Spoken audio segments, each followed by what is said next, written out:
उर्स खुशी का नाम है। खुशी, शादी, अरबी में उर्स शादी को कहते हैं। औलिया अल्लाह के यौम वफात को हम अहले सुन्नत यौम उर्स के नाम से पुकारते हैं। इसकी क्या वजह है? हालांकि वो यौम वफात है, वो हमसे जुदा हुए, वो गम अलम का दिन है, लेकिन हम उसे यौम उर्स के नाम से इसलिए पुकारते हैं, हमारे एतबार से तो वो दुख दर्द का दिन है कि ऐसी नेक हस्तियां हमसे जुदा हुई। लेकिन उर्स इस वास्ते कहा जाता है कि वफात पाने वाले को रसूलुल्लाह सल्लल्लाहु अलैहि वबारक वसल्लम के हवाले से रब का जो हुक्म मिलता है एक हदीस पाक में, उससे पता चलता है कि ये यौम गम नहीं है, यौम उर्स है। वो हदीस शरीफ बड़ी मशहूर है। प्यारे नबी सल्लल्लाहु अलैहि वबारक वसल्लम इरशाद फरमाते हैं, जब नेक साले आदमी अपने सवाल जवाब में कामयाब हो जाता है तो रब जल्ल जलालहू व अम्मा नवालहू उसको इरशाद फरमाता है, कब्र में जब होता है, कब्र में तो अल्लाह फरमाता है नम का नौमतिल उरूस, सो जा। मरने वाले को कहा जा रहा है, मरने वाले को, हमारी नजरों में मर चुका, लेकिन अल्लाह फरमा रहा है सो जा, सो जा, नम, सो जा। कैसे सो जा? का नौमतिल उरूस, जैसे दुल्हन सोती है।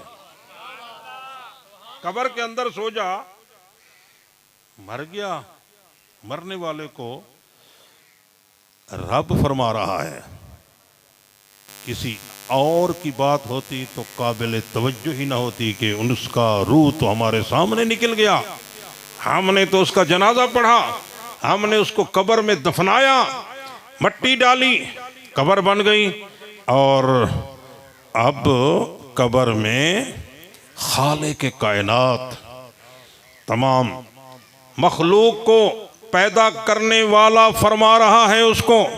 जब उसने कह दिया हो व रसूलुल्लाह जाअना बिल बय्यिनाति वल हुदा आमन्ना बिही वत्तबअनाहु इला आखिरही, फरमाया रब जल्ल जलालहू व अम्मा नवालू ने सो जा। सोता मुर्दा नहीं है, सोता जिंदा है। जिंदा को कहा जाता है सो जा। तो अल्लाह के हबीब फरमाते हैं, रब फरमाएगा नम, सो जा। और सो भी ऐसे जैसे सेज पर दुल्हन सोती है।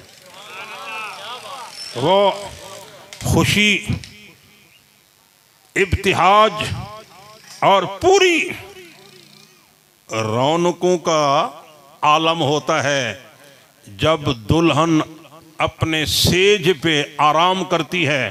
तो अगला जुमला भी हदीस पाक का अगर आप सुन लें तो फिर मफहूम पूरी तरह समझ आ जाएगा। फरमाया ला यूक़िज़ुहा इल्ला अहब्बु अहलिहा, उसको तो वो जगाएगा जो उसके ख़ानदान में, अहलो अयाल में अब उसको सबसे ज़्यादा प्यारा है, वही आके दुल्हन को जगाएगा। दुल्हन सो गई तो दुल्हन को कौन जगाएगा? अहब्ब अहलिही, रसूलुल्लाह सल्लल्लाहु अलैहि वसल्लम ने फरमाया।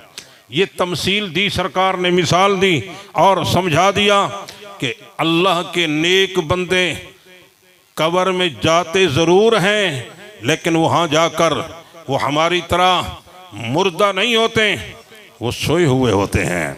और ऐसे लोगों का सोना जागने से भी ज्यादा बेहतर होता है, जागने से भी ज्यादा बेहतर होता है। अगर आप कुरान पढ़ें तो कुरान गाफिलीन को मुर्दा कहता है।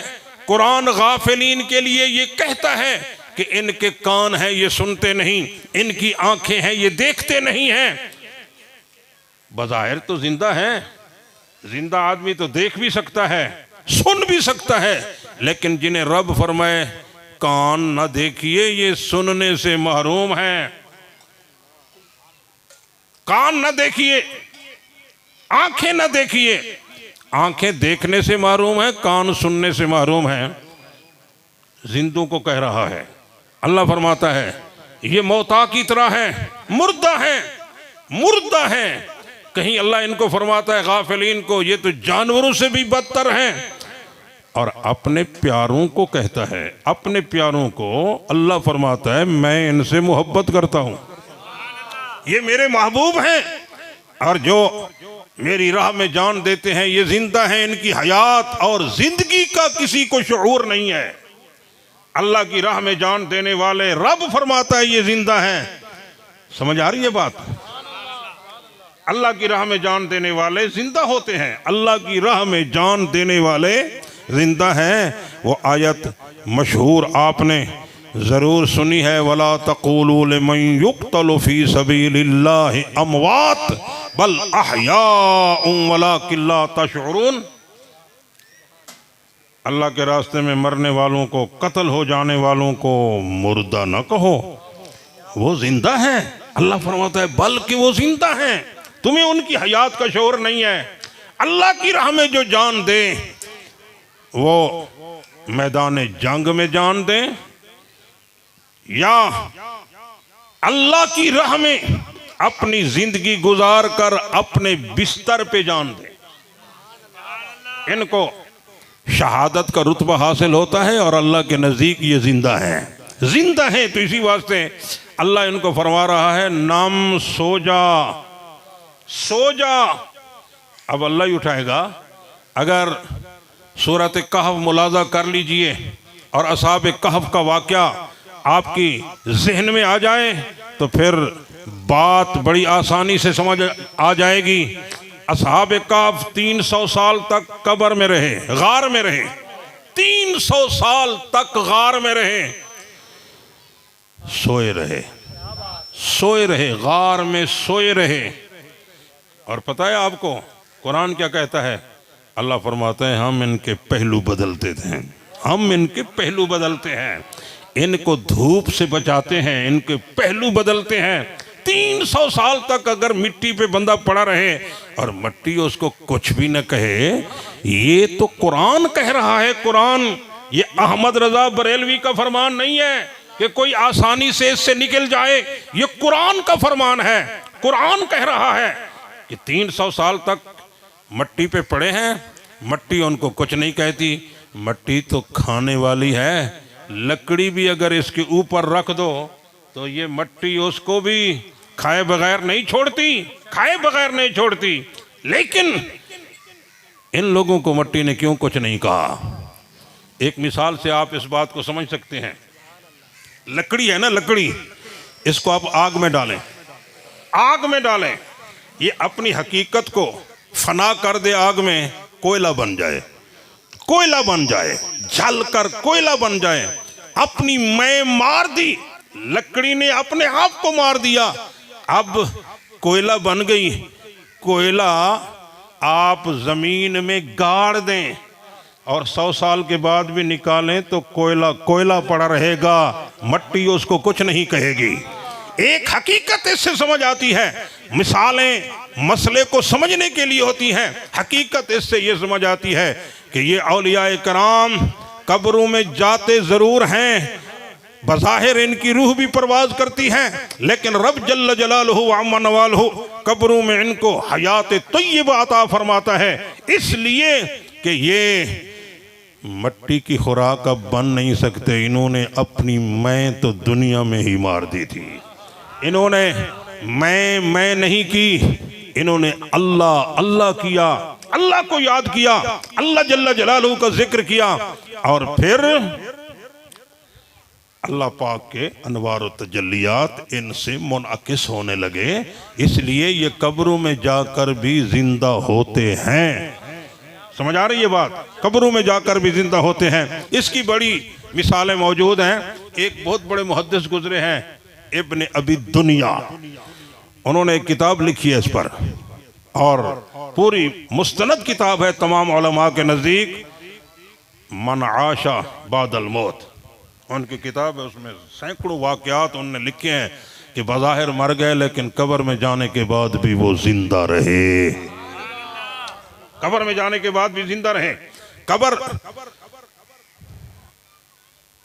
इन लोगों के लिए जिनके हम उर्स मनाते हैं, ये खालिस मोमिन होते हैं, ये अल्लाह के मुकर्रबीन मोमिन होते हैं। इनकी कब्र और आम कब्रों में बड़ा फ़र्क होता है। आम कब्रों में और इनकी कब्रों में बड़ा फ़र्क होता है। और फिर ये बात भी आप ज़हन नशीन करें, हदीस पाक के खुलासा में बयान कर रहा हूँ कि मोमिन की कब्र और मुनाफिक की कब्र में भी फ़र्क होता है। एक ही मिट्टी है, एक ही मिट्टी में, एक ही कनाल के अंदर, एक ही मरले में दो कब्रें बना लो। एक ही मरला जमीन का हो, ये सामने है। अल्लाह न करे कि ऐसा हो, बिल फर्ज मसला समझाने के लिए कह रहा हूं, वरना हम तो रोजाना अल्लाह से पनाह मांगते हैं, अल्लाह हमारी कब्रें बने तो किसी नेक के कुर्ब में बने, हमारी कब्र की सांझ और इश्तराक मुनाफिकों काफिरों के साथ न हो। ये नबी भी दुआ करते रहे, नबी भी दुआ करते रहे, कुरान में उनकी दुआ मनकूल है। आप भी दुआ किया करो, ऐ अल्लाह हमारी मौत आए तो नेकों के कब्रिस्तान में दफन होना नसीब हो। पानी लगता है खेतों को, ठीक है, खेतों को पानी लगता है, बाग को पानी लगाता है माली। बाग में फलदार बूटे भी होते हैं, फूल वाले बूटे भी होते हैं। उस पानी लगाने वाले की मंशा तो उन बूटों को पानी देना है ना, उनको पानी देना है। लेकिन पानी जब जाता है तो घास भी अपना हिस्सा वसूल कर लेता है और गंदी बूटियां भी अपना हिस्सा वसूल कर लेती हैं। पानी तो उनको भी मिल जाता है, पानी उनको भी मिल जाता है। इसलिए अच्छी जगह पे अगर दफन होना नसीब हो जाए तो जब उन पे रब की रहमतों की बारिश होती है तो फिर साथ उस कब्रिस्तान में जिसे दफन होना नसीब हो गया वो भी उस रहमतों से महरूम नहीं रहता, फैज याब होता रहता है।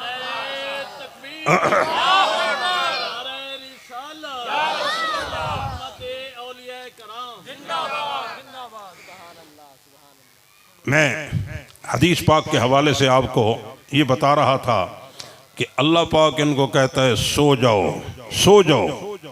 ये सोए हुए हैं, 300 साल तक असहाबे कहफ सोए रहे, उठे सिक्के वही थे, न शक्लें बदली थी, ना हुलिये तब्दील हुए थे, न कपड़े खराब हुए थे।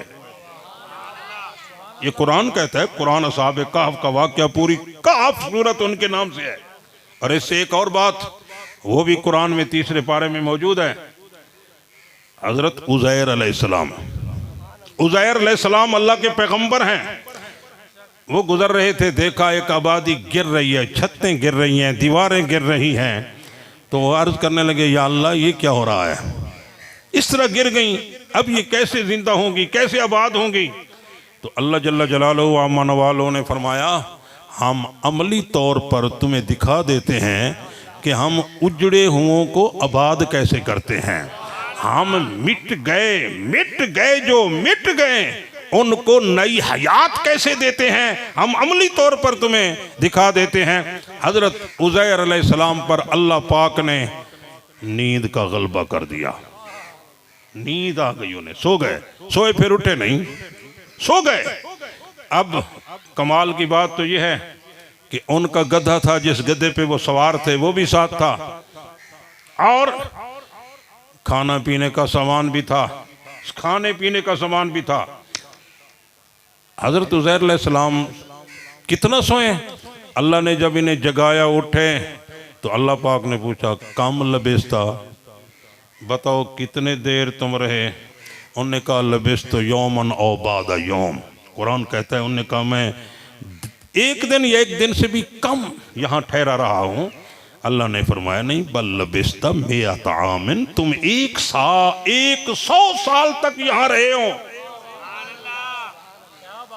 वो ये क्यों कह रहे थे, मैं तो शायद एक दिन भी पूरा नहीं सोया। वजह उसकी ये थी कि वो जब सोए थे तो असर का टाइम था, तो इस वास्ते उनने समझा बस थोड़ी देर ही सोया हूँ, थोड़ा वक्त गुजारा मैंने, लेकिन अल्लाह ने कहा बल लबिस्ता मियत आमिन, तुम 100 साल तक सोए रहे। अगला जुमला बड़ा कीमती, अल्लाह के कुरान का तो हर जुमला कीमती है, लेकिन हक समझने के लिए ये बात कह रहा हूं। फनजुर इला तुआमिका व शराबिका लम यतसन,